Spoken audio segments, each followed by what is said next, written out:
Ta alofa ko lua tuvalu whakalongolongo I de aso o de vai aso o de ngana tuvalu I de aso de nei. Paki de mai tuvalu, ono mai tuvalu I de manuia mo de lau mali o de tua I de aso de nei.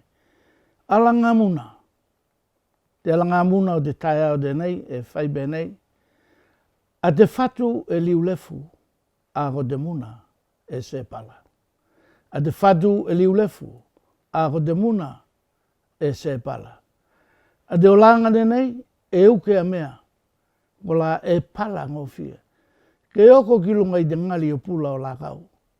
Pula ngali I te taiao, mange I te afiafi, o te mea loko o ngalo atu. Kai whai mai e te alanga muna, a ko te whatu, e liu lefu foki, kai pala. O te nawinga ke oko ki te mea makeke te nei ko te whatu, e ngata foki a dona malosi, e matafi atu foki.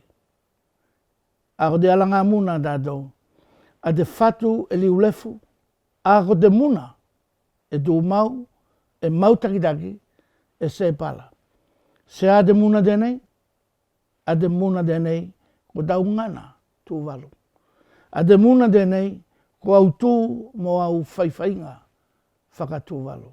A te muna denei, ko tau kāinga, ko tau whenua. Kai mai se loa, a te muna e tū mau, ko te atua, te la ko te whakawai o tū walu.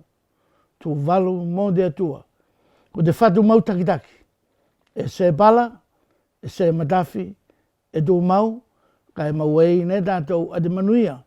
A wā te wholaunga tātou, I loto I sio manga o whaiwhainga euke o te olanga ko numitia I tātou, I te vai daimi denei. Manuia kolua, I te alofa o te atua.